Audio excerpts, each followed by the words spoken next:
Hi, everyone, and welcome to China EVs and More, where my co-host Lei Xing and I will go over the week's most important and interesting news coming out of the global EV, AV, and mobility space. What Lei and I discussed today is based on our opinions and should not be taken as investment advice. For those that are new to the show, welcome. And to our loyal listeners, welcome back. We ask that you please help us get the word out about this podcast to other enthusiasts. And of course, tune in again next week. My name is Tu Li. I am the managing director at Sino Insights, a global management consultancy that helps organizations bring innovative and tech-focused products and services to the transportation and mobility sectors. I read a free weekly newsletter that we pull many of our discussion topics from. You can sign up for it at sinoautoinsights.com, which of course I encourage you all to do. Lei, a booked one way to Beijing, Lei, can you please introduce yourself? And Lei, maybe you can take a few minutes at the very beginning to talk about the newest Max episode with Gansha Wu. Yeah, sure. Good morning. Yes, locked and loaded, I guess.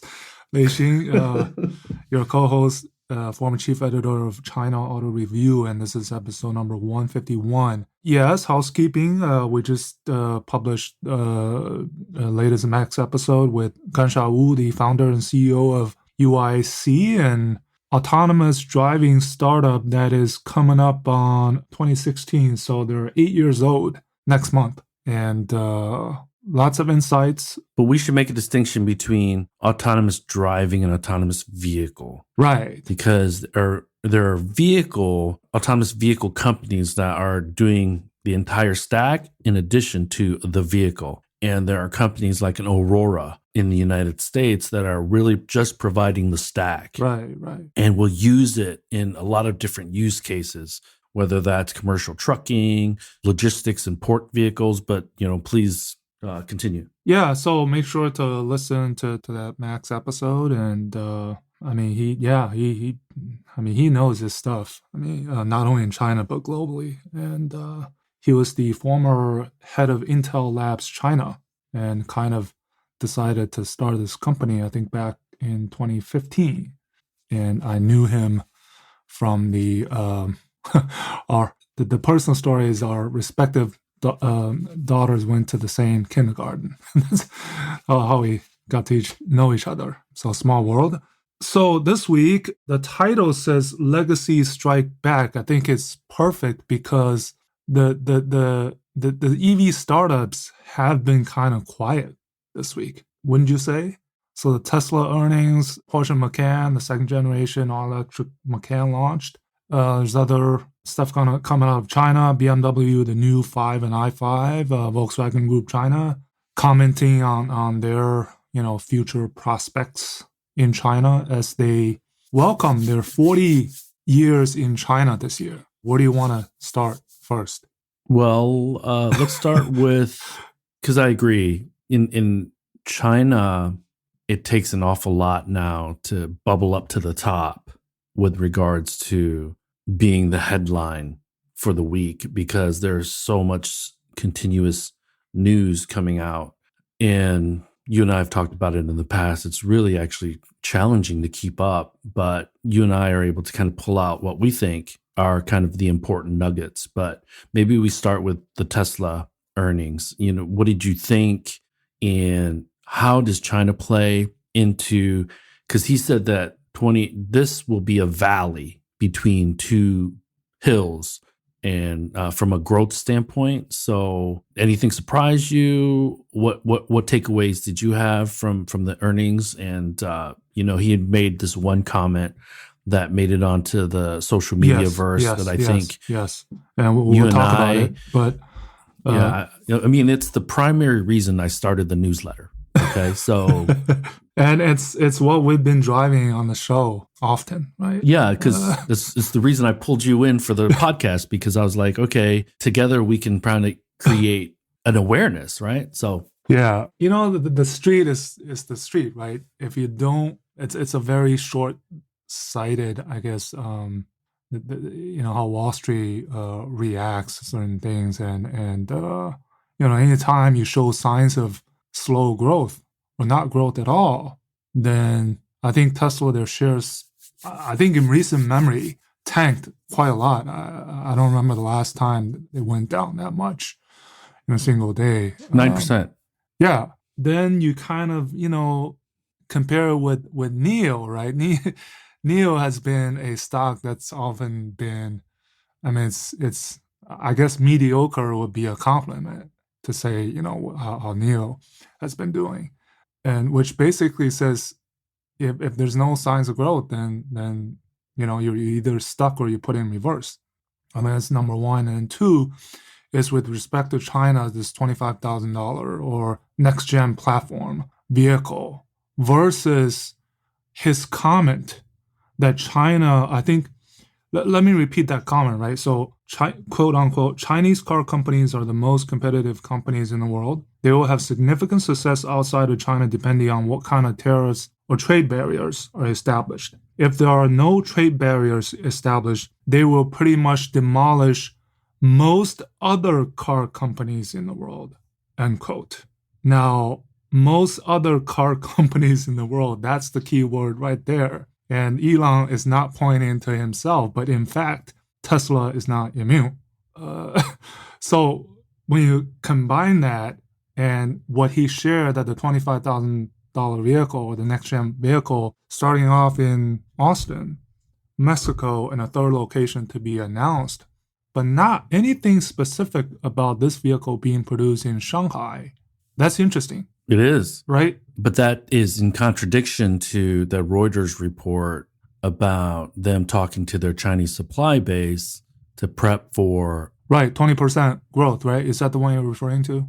The supply? No, Reuters had talked about Tesla telling their suppliers to be ready for a new vehicle launch by summer of 2025. 2025, right. But there so was... that yeah. corresponds to the timing that they announced or that he talked about with the Austin launch of the Model 2, right? So, well, there was another report that cited that they asked the battery suppliers or given them a 20% increase guidance for 2024. Now, 20% absolutely, relatively, you look at it, is no longer, the 50% that they've been growing, but 20% seems small, right, compared to the last few years. So I think this is the law we're expecting in between those peaks, if you will, or potential peaks. And that's the fact, right? That's because the fact of the matter is they don't have any new cars. They're granted. For the entire year. Granted. Well, really quickly, so they need to tour Cybertruck around China in order to get attention. Yeah, it's starting to, yeah. And this is where there's a lot for me to unpack, but I do want you, and maybe the two of us can explain why it might be difficult for Cybertruck to be sold in China. Because I see that there are a lot of stands that don't understand China at all. And they're like, of course they're going to sell it. Of course they're going to sell it. And it's like, okay, you guys obviously don't understand the dynamics of large trucks right. in the China market. Because if Ford could sell the F-150 in the China market, they would. And they are. So, yeah. But let's talk about why it's very limited. Well, first of all, because of part of its regulation. So the size of the vehicle is depending on the size of the vehicle and where you can operate. There's specific rules on, let's say, the pickup trucks. And China has these numbering system for vehicle classification, right? So 7 is a kind of a car and 6 kind of a SUV or van. And I think for the size of the Cybertruck, first of all, because it's a truck, it's probably not going to be allowed on certain roads. I think that's, simplifying the regulatory part of it. Exactly. Yeah. So it's not that simple to be like, I'm going to enter China with the Cybertruck and I'm going to sell a bunch of them. Laws need to change or be amended. And effectively, if you're from California and you can't drive the Cybertruck on the 101, would you buy it? Because in Beijing and Shanghai, exactly, the Gaoshu Gonglu, the highways, you cannot drive these trucks. You cannot drive the F-150. You cannot drive the Silverado. So if you're in Detroit and you can't drive the vehicle, the Cybertruck on I-75, would you buy it? And the size of the engine makes it a premium purchase. All these things come into play. And so they're super expensive, but you're right. You still see Raptors here and there in Beijing, Shanghai, some of the other cities. So there are F-150s in China. So, but it's not as clean and easy as I'm going to enter the market with this vehicle and I'm going to sell a bunch of them. Well, you can sort of see, I think they also in the earnings call talk about, I think actually it was actually Tom Zhu mentioned a little bit about the sales and marketing side of things, what Tesla had been trying to do with digital marketing, and this in China on the heels of France visiting, and then the Cybertruck coming. I tweeted that this is 造势, which means, I don't know. Yeah, I saw that. Yeah, you understand what it means, right? The English word would be making it more exciting, have a show to kind of draw interest and traffic, I guess, even though it's not going to be sold, at least not officially or ever. So let's peel layers of that onion back a little bit, and I'll press rewind because he said that growth is slowing. Their energy storage growth is likely going to be higher than their vehicle sales growth. And vehicle sales growth last year was 38% year over year, 22 to 23. And one of the reasons that we should point to that no one has really talked about is that, so they went from 1.3 to 1.8, huge accomplishment. 50% of the production came out of China. So I think that needs to be noted, number one. Number two, how many price cuts did they have in China in order to get to the 1.8 million? With Elon and his earnings call saying growth is slowing, that is acknowledgement that the price cuts aren't going to be as effective as they were in 2023. And also means the 3 and the Y are a year older without major revisions. Yeah, I was trying to say, granted that they sold 1.2 million Model Ys globally, still an amazing accomplishment, but at what expense? Right? I think that's your point. And there's been, I guess, recent reports of the new Model 3 haven't been all that positive. Maybe. Right. So yeah. So this year, I mean, pretty much it's a downer, I guess. Psychologically wise, no new products. Cybertruck will help a little bit in the U.S., but volume wise, I mean, right? Well, it would if they could manufacture them in mass quantities, which they can't. Yeah, and then the 1.8 to 2 million. I mean, that sounds slow. That right compared to years before. Yeah, it doesn't get them that close, that much closer to that 20 million, that's for sure. Yeah, so the thing is, so despite, I think their net income was 15 billion for the year, like all-time high. But at the same time, so their cost of sales are going down. But I think a lot of it is maybe due to the I don't know, battery cell lithium prices maybe. At the same time, they're dropping prices. So most recently in China, right? Yep. So gross margins, they'll take a hit. Yeah. So, I mean, no new products, kind of stuck this year, sort of. But let me ask you, Lei, even with the number of products, let's say the Model 2 comes out in the middle of 2025 and the price war has substantially dialed down.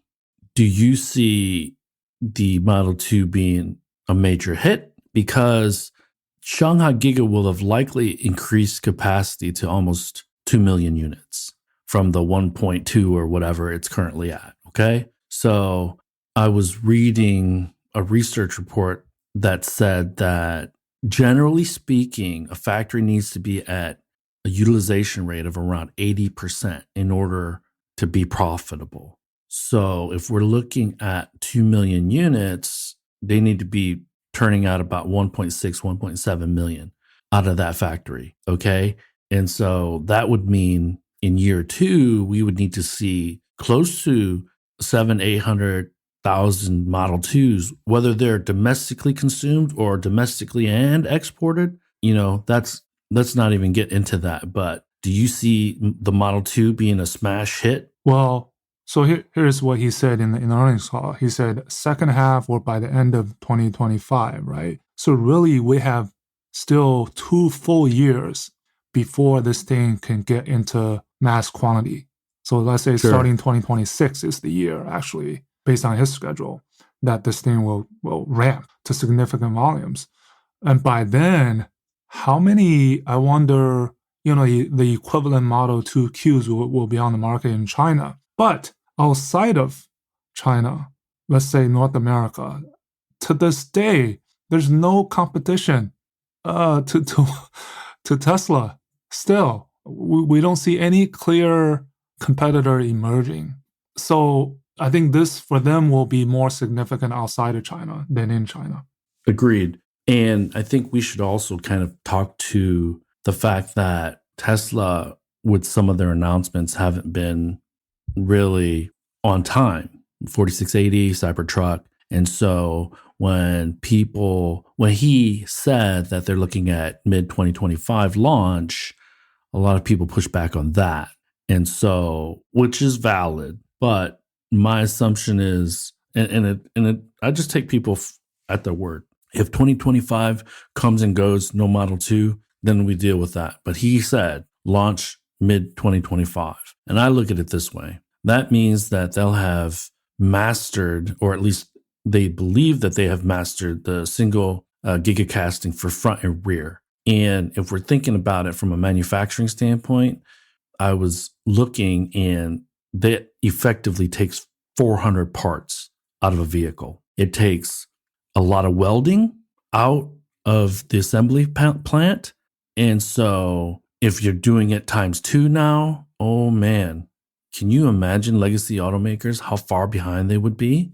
Because I tweeted about, okay, if this thing launches in 2025, the legacy automakers are going to have that oh shit moment where it just hits the fan. And then I got some pushback saying, oh, Renault is coming out with this and this company is coming out with that. And I look at it like, you don't get it.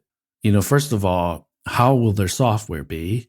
Number 2, we've seen GM trip all over itself and not able to build batteries for the LTM platform. So this assumption that all the legacies by 2025 and 2026 are going to have these affordable cars, first of all, they're not going to be profitable. Second of all, there's no guarantees that they launch on time or in quantities that could compete. So that's where I'm going to believe Tesla more than the legacy automakers about their launch schedules. Okay. I don't know what you think about that, but would love to hear your thoughts. Well, like I said, Tesla right now is kind of put on neutral a little bit, but at the same time, the legacies are cutting back. So, and before it was Tesla full speed ahead, and legacy is trying to catch up. So, right. So at the end, it's the same. It's still ahead. I know.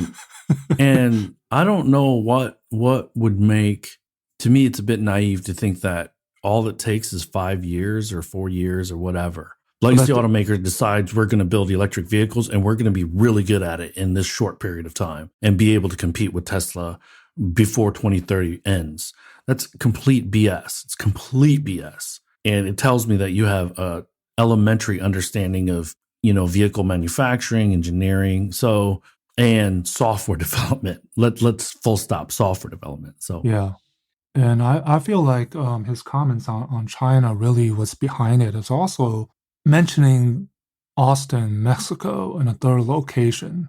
It almost feels like he knows kind of the China risk, although he's always positive on China. And I think, we're starting to see that they're trying to hedge that risk. Yeah, but we talked about that, or I talked about that with India. And so I think that because it's not even governmental risk, it's more about macroeconomy risk. Because if Tesla is saying the China market is weakening, or the China economy is a bit weak, and that's effectively what he said, could you imagine the scrambling that the companies in the second tier are doing to try to find where those sales are going to come from in 2024. If they're not coming from China, where are they going to come from? Right. So, because if they don't come from somebody else, everybody, including Tesla, with the exception of only likely BYD, is going to take a huge step back. Yeah. And that's the nature of the automotive business, because you spend $1 billion to increase capacity, but you're at the whim of an economy, you're at the whim of competition. And so there's no flexibility in that. Now, if you're a contract manufacturer, if you're contract manufacturing, there's a little bit of flexibility there, but you don't take full advantage of the scale. So there's pros and cons to both strategies. But hey, let's unless you have anything else with Tesla. No, I think you want to move on to Macan. Yeah, what do you think? I've always liked the Macan. I think interior wise, it's too small. I have a few of my German and European friends on WeChat, and we're in a car group, and they're like, "Man, what do you guys think of the Tiguan Plus?" So yeah, because it's on the I do like it. I think that, I don't know, man. It's 80 grand starting in the United States. So what do you think it's going to start at in China? Well, I said last time 600,000 to 800,000 RMB is probably the price range, just a little bit below the Taycan, which is over $1 million. And I know, I love Porsche. I wish I had about 5 of them in my garage. I wish I had a 356. I wish I had a 911 Targa. And Abe, if you can help me make that happen, please do what you can. But anyways, let me point this out. I've gotten pushback on the fact that I think that the Macan still might struggle depending on price. People are like, "Oh, Porsche's the brand, blah, blah, blah. They sell on brand." Dude, they lost 15% sales in China. If the brand is so strong, how did they lose 15%? What can you point to? So this is the thing that is where I'm like, you know what? Brand is one thing, but there is enough competition in China that even mighty Apple loses market share, right? Porsche and Apple, 2 of the strongest brands in the world. So yeah, so personally, styling wise, I really like how they changed the front of the design, but the rear is a little bit, I guess, Mercedes-y because of the round butt or the rear of the vehicle is not as pointy as before. But other than that, I think from a volume perspective, so 800,000 in its lifetime over the last 10 years versus Taycan did 140,000 the last 4 years. So I guess my expectation for this would be to at least double what Taycan did over a 4-year period. But this will only starting to have significant volumes next year. And Porsche has the Road to 20 program, which they want to have return on sales of 20%. So they're going to balance. I mean, like, right, the total volume wise, they're at 330,000. How much further can they go? China being a kind of a right below 100,000 unit market. I think that they'll have to balance. So what's important here, Lei, is probably thinking about Porsche for round numbers, rounding it out. A third US, a third China, a third Europe. I think it's kind of, and I'm overgeneralizing, but think roughly, of it that way, right? Yeah. So, and the thing to watch this year is really, what happens if Porsche rebounds or continue to fall. And was it a fluke? Was it an anomaly last year? Right? I want to see Lotus sales. I want to see Polestar sales, and theoretically, Macan is their, like, with the Cayenne have been shoulder and shoulder. They're high runners. They're top seller worldwide. Yeah, they're high runners. Yeah, high runners. So you would expect that this should gain much more volume or perform much better than what the Taycan did. But part of it is also, again, going to that, what they stressed was this, the cockpit, the next generation, user. That part of it needs to work because Taycan, I think they have some issues.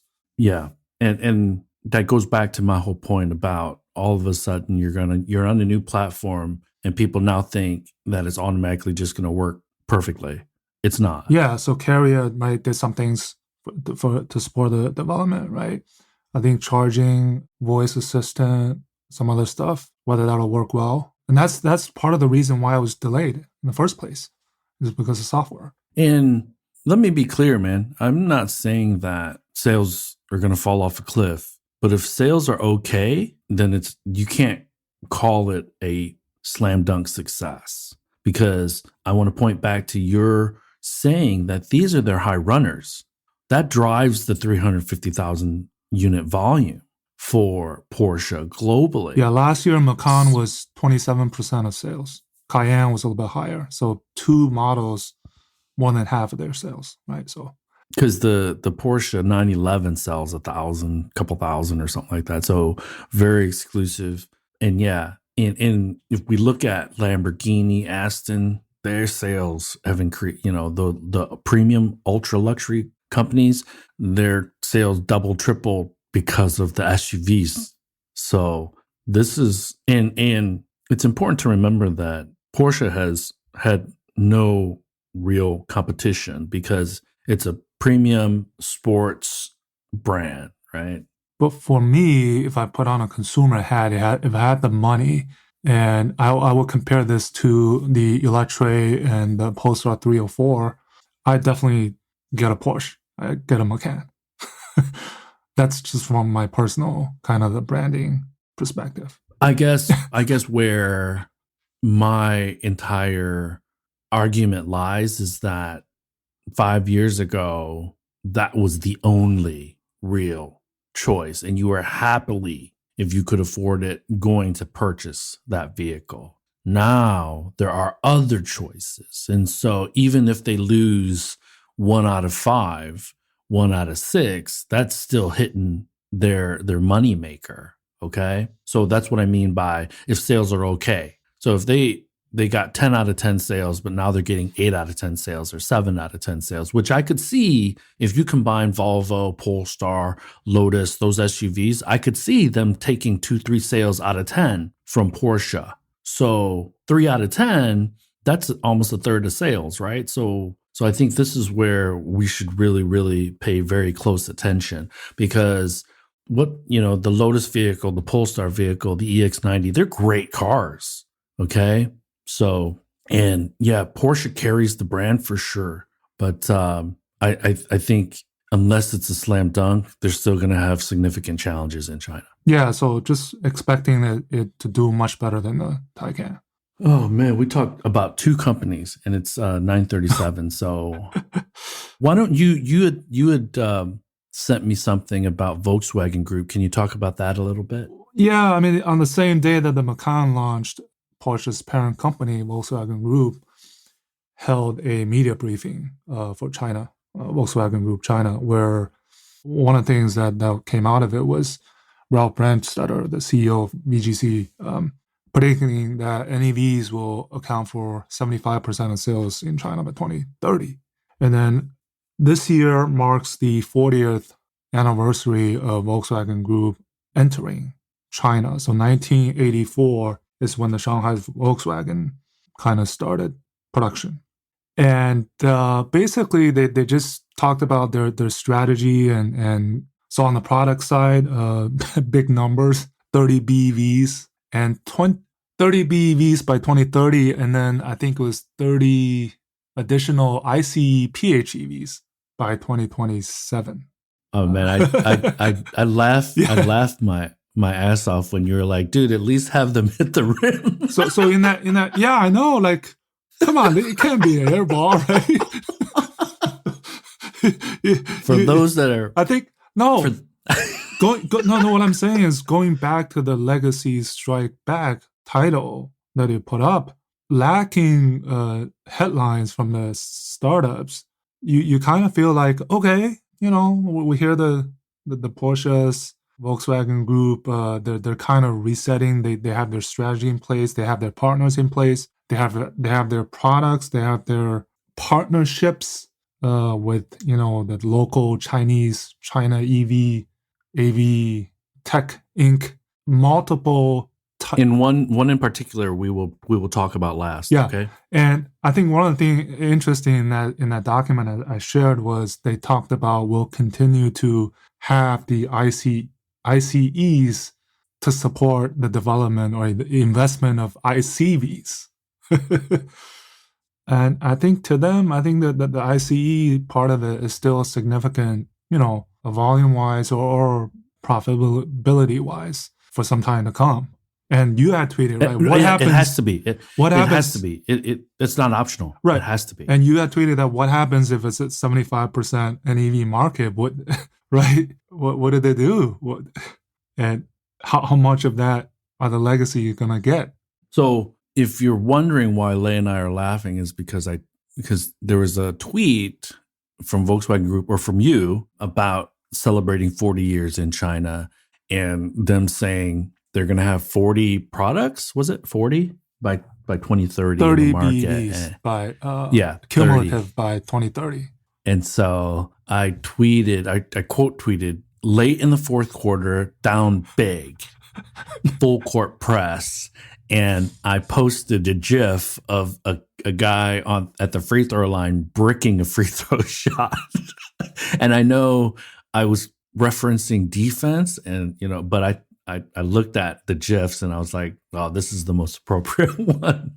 And Lei tweeted, "You got to at least have them hit the rim." So I just laughed my butt off. But the last thing, Lei, that I will bring up that I think should get some more significant than it has is the DJI partnership with BYD.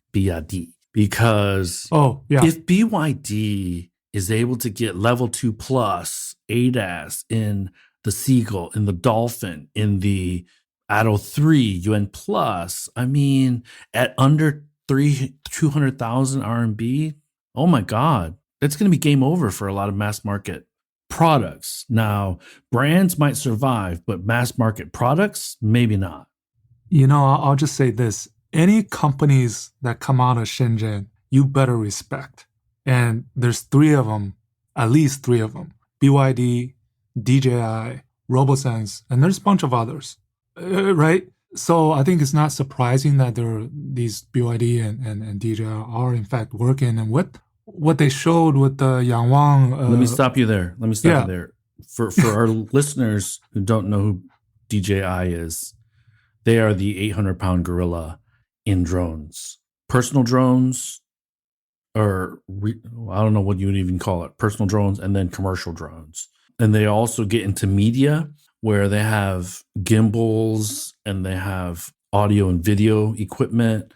And we're customers. I believe their products are on par from an innovation quality standpoint as anyone's technology. And I think they have like 70% market share of the drone market. So they are a major player. And like you said, based out of Shenzhen, I think most of the listeners will know who DJI is, obviously. But if you didn't, that's who they are. Yeah. And if you look at the products that these KOLs, YouTubers use more than often than not are probably DJI products, right? The gimbals. Yeah, if you look at the gimbals, the Ronin series are DJI gimbals. You and I have microphones for the wireless microphones. You and I have them. I have the Pocket 2. They make a GoPro type of video, and they're always bringing innovation and lowering price points for their products. So yeah, I think this is DJI focused on the current kind of the cost-effective, affordable solutions for not so much advanced ADAS, but the most commonly competitive used automated driving features. So yeah, and they have a new division, I think, or unit specifically for automotive. Looks like they're going to spin it out. Yeah, they're going to spin it out because it's a TechNote article. So for those, and it'll be on my newsletter, which I was delayed in sending out this week, so my apologies. But FAW and BYD look like they're going to be investing in the automotive division of DJI. So, and I think it's important to note in the article, it states that TI is going to be the SoC provider versus NIO and all these other companies are using NVIDIA, yeah, Orin. yeah. And so that lowers the cost of the entire hardware software stack. And remember that DJI are the freaking beasts for drones, and Well, their entire product portfolio is filled with sensors that's the and thing. data. At the end of the day, what are drones? They're sensors, right? So, But we do acknowledge that flying in the air when there's nothing else is Sure. versus driving in a busy Shenzhen street are different level. We understand that. But, if we're only looking at level 2 plus, and BYD is able to stuff that in to their current crop of products and keep the price point under 30,000 US dollars, it's going to be impossible for many automakers to come close to that. So, yeah. and man, I think that this year, if not last year, this year is going to be, where did BYD, a lot of Western people, where did BYD come from? Right? Yeah. So, and that's where you and I should pat ourselves on the back a little bit. And again, with Elon's statement about these guys would demolish most car companies. Man, I've been talking about that for 5-6 years. As an American who lived in Silicon Valley when Tesla launched and saw these crappy kit cars, the Tesla Roadster, the original Tesla Roadster, who worked at GM, who worked at Ford, who worked at Lear. So I know the culture. Sister and brother-in-law both retired from General Motors. So yeah, you can relate. Yeah. You can't tell me that I don't know the automotive sector. And because I know the automotive sector, I'm fearful of the legacy automaker. I'm fearful for the legacy automakers. So the only other thing I'd mention is we're less than 3 months from Auto China 2024. Yes, sir. Yes, sir. And that's the first time in 4 years, because 2022, it never happened. So, yeah. That's right. That's right. And 2020 was delayed to September because of the pandemic. So, well, I think it's also notable that you tweeted COVID was 4 years old now in China. Yeah. And then the Geneva Motor Show, which is coming up in 1 month exactly, the BYD and MG are going to be the big China EV presence, I guess. Unless there are any other questions or comments, we can close the room up. Yeah, I need to go. So, but yeah. Everyone, thanks for joining. Good morning, good afternoon, good evening. We will talk with you all next week. Likewise, we'll talk to you in February. Bye-bye. That brings us to the end of this week's show. Lei and I thank you for tuning in. My name is Tu Lee, and you can find me on Twitter at Sino Auto Insight. That's SinoAutoInsight. You can find Lei on Twitter at LeiXing77. That's LEIXING77. If you wouldn't mind rating and or reviewing us on Apple Podcasts, Spotify, or wherever you grab your podcast from, we'd appreciate that as well. Even better, if you enjoy this show, please tell your friends about it. Please join us again next week as we track down all the latest news on China, EVs, and more.